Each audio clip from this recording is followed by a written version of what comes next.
Saudara-saudariku yang terkasih, salam, salam sehat dan sukacita selalu, berkah dalam. Sudahkah kita memberi senyum hari ini? Minggu 12 Januari 2025. Gereja merayakan pesta pembaptisan Tuhan.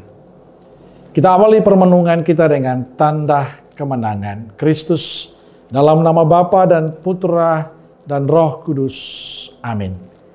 Permenungan kita diambil dari Injil Lukas bab 3 ayat 15 sampai 16, 21 sampai 22. Tetapi karena orang banyak sedang menanti dan berharap, dan semuanya bertanya dalam hatinya tentang Yohanes, kalau ia adalah Mesias. Yohanes menjawab dan berkata kepada semua orang itu, "Aku membaptis kamu dengan air, tetapi ia yang lebih berkuasa daripadaku akan datang, dan membuka tali kasutnya pun aku tidak layak. Ia akan membaptis kamu dengan Roh Kudus dan dengan api." Ketika seluruh orang banyak itu telah dibaptis, dan ketika Yesus juga dibaptis dan sedang berdoa, terbukalah langit, dan turunlah Roh Kudus dalam rupa burung merpati ke atasnya. Dan terdengarlah suara dari langit, "Engkaulah anakku yang kukasihi, kepadamulah aku berkenan." Saudaraku yang terkasih, saya ingin mengawali permenungan kita pada pesta pembaptisan Tuhan dengan mengajak kita untuk melihat peran Yohanes. Pelayanan Yohanes merupakan hal yang fenomena. Ia sangat sukses. Karena itu banyak yang menduga bahwa dia adalah Mesias itu sendiri.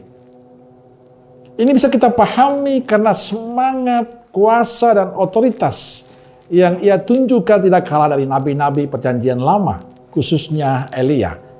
Namun Yohanes tetap sadar dan tahu diri bahwa dia bukanlah Mesias. Ia hanyalah pendahulu Mesias. Yohanes menegaskan 3 hal perbedaan mendasar antara dirinya dengan Mesias. Pertama, Mesias lebih berkuasa daripadanya. Yohanes hanyalah nabi. Ini ditegaskan oleh Yesus sendiri. Mesias ialah Allah yang berinkarnasi. Maka meski hanya melepas tali kasut Mesias pun, Yohanes merasa tidak layak. Kedua, Mesias membaptis dengan Roh Kudus dan api. Sementara Yohanes hanya mempraktekkan ritual baptisan sebagai lambang pertobatan. Kristuslah yang sungguh-sungguh membawa pertobatan, kelahiran baru, dan pemurnian di dalam hati orang yang percaya.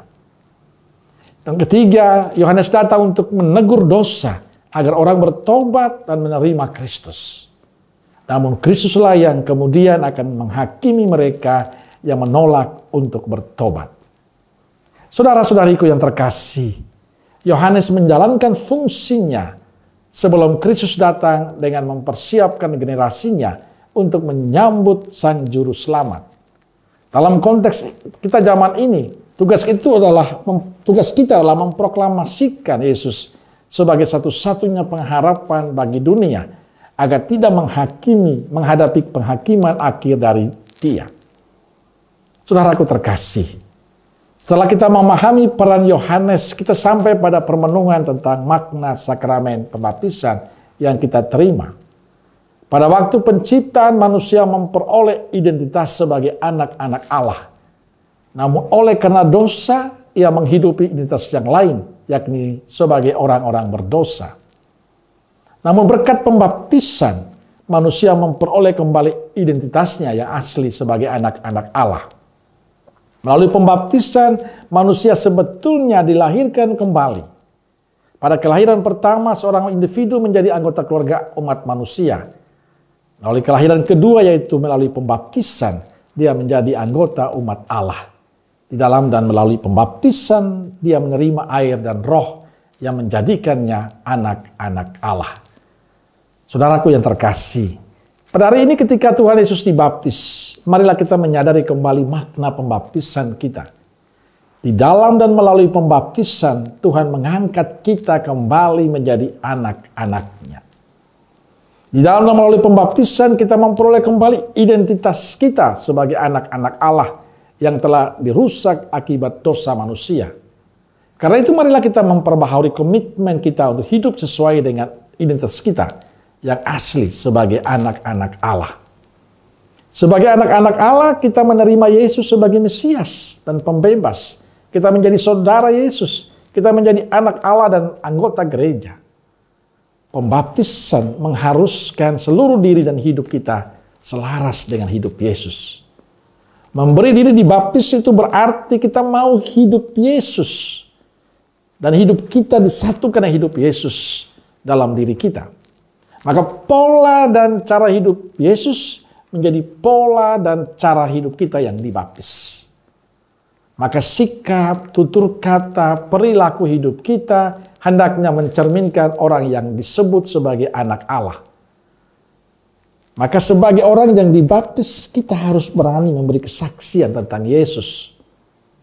Untuk itu kita harus punya kerinduan terus-menerus untuk berjumpa dengan Yesus agar kita menyerupai Kristus dan mampu memberi kesaksian tentang Yesus dimanapun kita berada.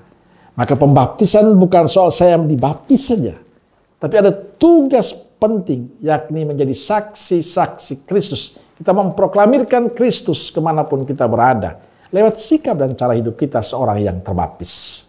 Semoga semangat inilah yang terus kita perjuangkan dalam kehidupan kita sebagai orang beriman. Amin. Semoga Allah yang Maha Kasih memberkati saudaraku sekalian, Bapa, Putra, dan Roh Kudus. Amin. Roh Kudus Nazaret, doakanlah kami. Amin. Berkah dalam.